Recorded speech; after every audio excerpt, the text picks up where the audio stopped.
Narasyon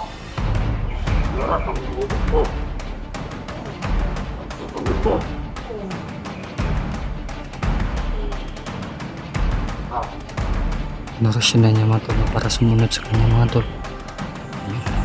Tumakan na mga mga tol, isang mapagpalang araw po sa ating lahat. No? Welcome back po sa ating YouTube channel po. Shoutout ko po sa lahat po ng ating mga sulit nating taga-subaybay dyan no, sa ating napamahal sa akin. Isang mapagpalang araw po sa inyong lahat. No? Kasama ko pa rin si Brad Julius. Kita po namin yung mga upload namin kasama mga tol no, na nabibihag na pala sila Brad Mikoy at saka si Brad Jano mga tol. Hawak po sila ng ngayong ni Dato Ubon. Siya po yung may hawak sa kanila mga tol. Sana po mga tol ay pagdarasal nyo kami sa aming paglakbay ni Brad Julius. Sana walang mangyari sa amin. Pagdarasal nyo kami. Malaking tulong na po yun sa amin mga tol. Sana po mga tol ay matagpuan agad namin at matulungan sila Brad Mikoy. Brad matag na nga igawan ni ba no? Tingagay ko lahi naman yung tribo mga kwandri ang mga tao.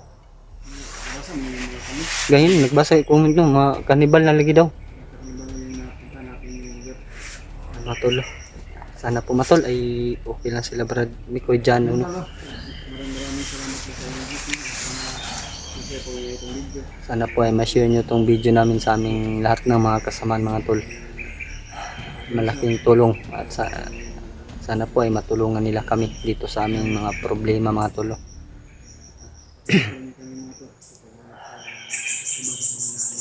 Dahil yung inalala lang tagalaga namin mga tol yung kapatid ko at pamangkin. Ngayon mga tol ay may nadagdag naman po mga tol na problema si Mikoy at saka si Bradiano. Sana po mga tol ay masakses namin itong mission mga tol kahit kami lang mga tol. Gagawin po namin ang lahat na magtagumpay po kami sa kasamaan na ginagawa ng mga tarantadong tao dito mga tol. Lalo na ngayon na hawak si Brad Mikoy at saka si Bradiano ng tauhan ni Commander Demon at tauhan ni Dato Ubon. Sila po yung may hawak sa aming kasamahan mga tol. Sana po mga tol ay pagdarasal nyo kami araw-araw sa aming paglalakbay.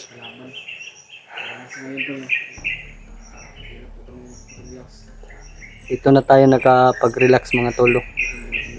Kahapon sobra talagang ulan mga tol. Naghanap po kami ng mapasilungan agad ni Brad Julius. Kanina mga tol ay binilag lang mo namin para matuyo yung jacket namin mga tol. Buti na lang mga tol ay natuyo na yung jacket natin. At may nasuot na tayo para hindi tayo maano ng lamok mga tol. Sobrang masama na yung kalagayan namin. Sobrang critical na po yung kalagayan namin dito mga tol. Lalo na ngayon na dalawa lang kami ni Brad Julius. Nagkumagalaw sila Brad Mikoy. Alam namin na may tama silang dalawa ni Bradiano. Kaya sila nahuli dahil sobrang hina pa po nila mga tulungan. Kita namin yung mga video nila. Umalis pala si Tatay Lasaitan mga tolo. Kaya sila nahuhuli dahil wala doon si Tatay Lasaitan mga tolo sa yung gabay ni Brad Mikoy. Sana po matol ay matulungan kami ni Tatay Lasaitan sa aming problema. Dahil alam naman po niya na kaya niya yung gawin yung lahat para sa amin mga tol. Sana po matol ipagdasalan natin si Tatay Lasaitan na makabalik doon kay Brad Mikoy.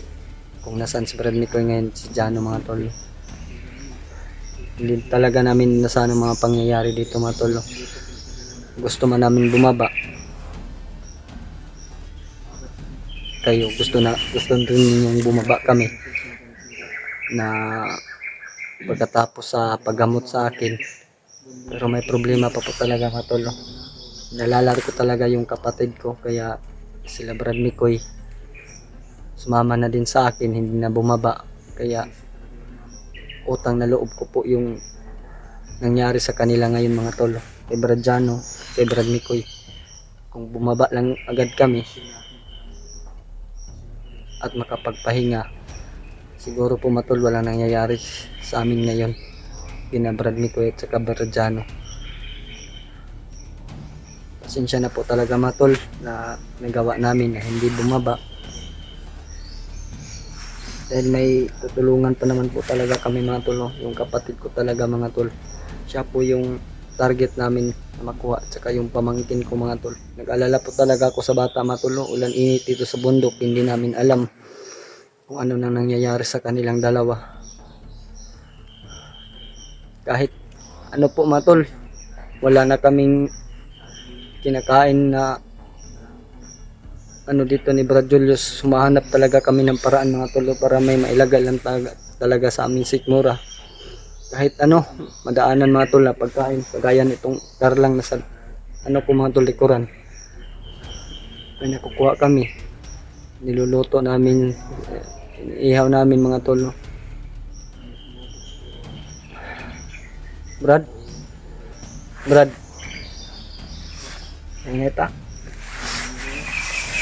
Wala ko bakit dakpan sila Mikoy si Jano ba?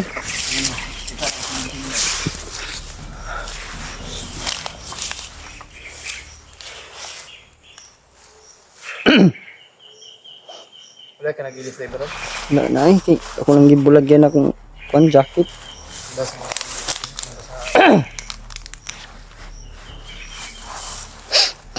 Langgi kong tilaok Brad ba? Langgi kong tilaok. Kasama natin si Brad Julius mga tol. Buti na lang na hindi kami nagkahiwalay ni Brad Julius mga tol. Tubig ka may... Ay, tubig nga. Ay, tubig nga. Itong kuhan gaya na bay-bay. Walang huway ba no? Lamang inday no? Lutuon lang di tarong ba? Kapusog ko.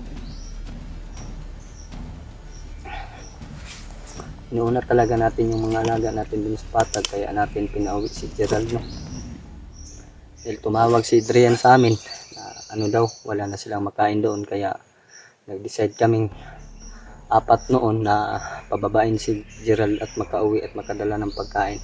Pinaubaya na namin yung binili niya ng pagkain mga tolo. Pinadala na lang namin sa kanila dahil kawawa naman si Adrian, si Norwell, yung si Gorio at si Janjan. Mag-aaral pa yun si ano? Adrian, Adrian. wala na nga daw siyang allowance na sa pag-aaral niya. Ubos na daw. Iniwan ko sa kanya na 1,500 naman po to Brad.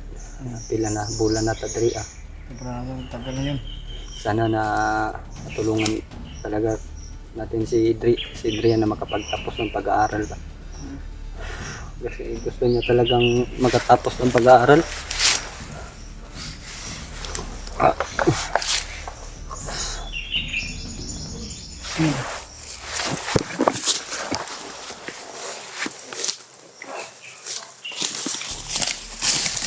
Brad, relax lang Brad, huwag padalos-dalos Brad. Si Commander din mga tol. May dala siyang ano mga tol. Iiyak mga tol yung dala.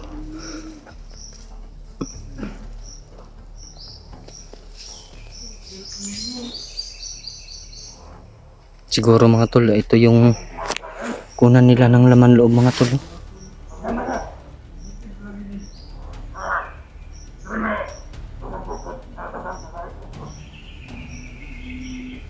Patungo ta siguro ito kay Dato Ubon mga tol, kung saan si Brad Mikoy. Sundan namin ito mga tol.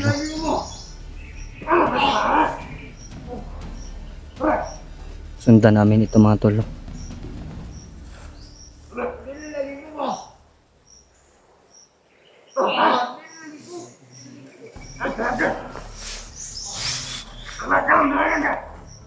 Brad, sundan nato ni Brad kung asa ni padulong Brad.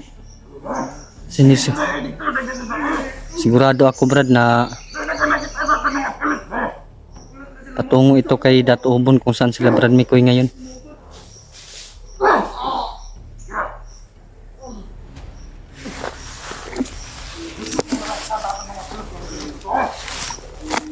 Ito mga tol, ay ano na kami ngayon, susundan namin ito mga tol, na hindi kami mahalata ni Commander Demon.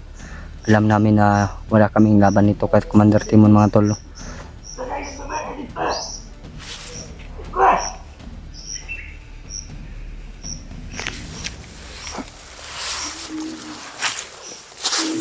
Iyak mga tol.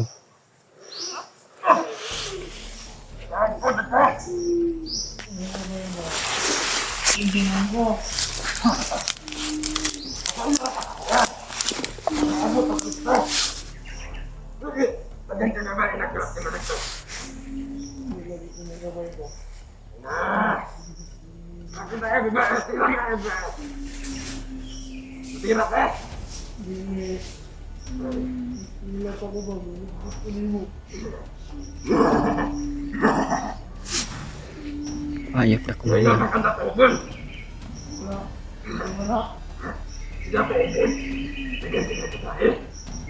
Patungo talaga sa kadatuubon mga tol.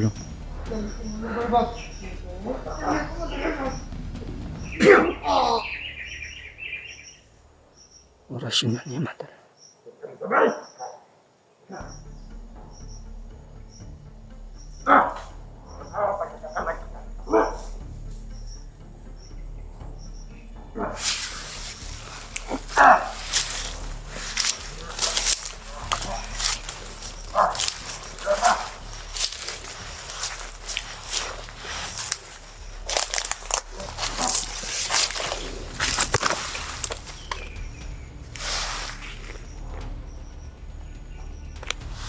Brad, Brad, sundan natin Brad, patungo yan kay Datubon. Sigurado ako Brad. Tara, tara, tara.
Narasyon na niya mga tol para sumunod sa kanya mga tol.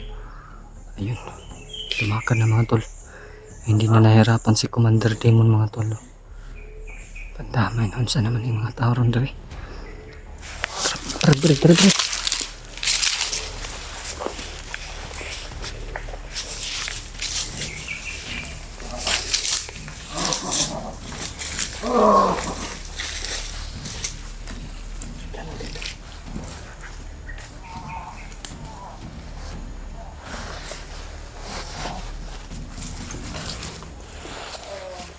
Tayo pala to, Brad.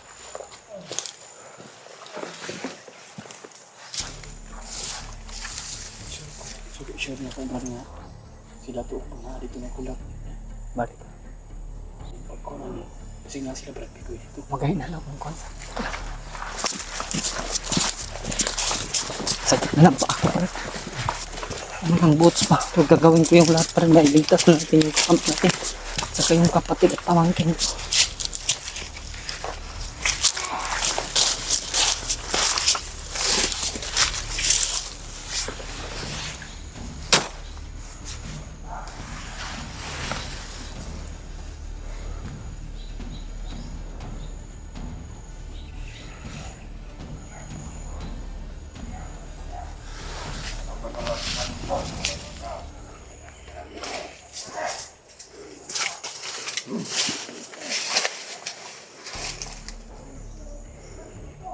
Tungo sa ibabaw, Brad.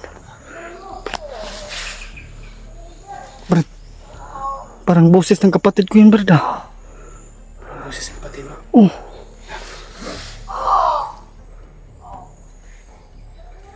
Hmm? Parang boses niya. Oh.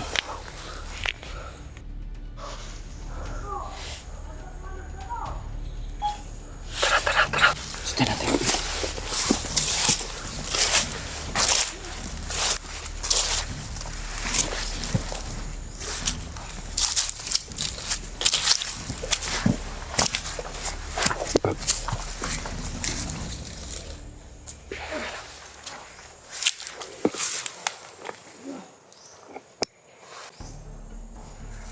Parang boses kapatid mo, bro. Kaboses ko, di ba? Mga senior kasi kami, pare-pareho kami. Boses.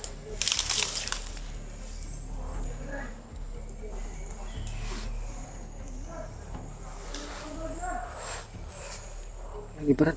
Silamig ko eh. Sabi ko yung boses niya, parang yung boses niya. Kinausap niya yung kapatid ko, Brad.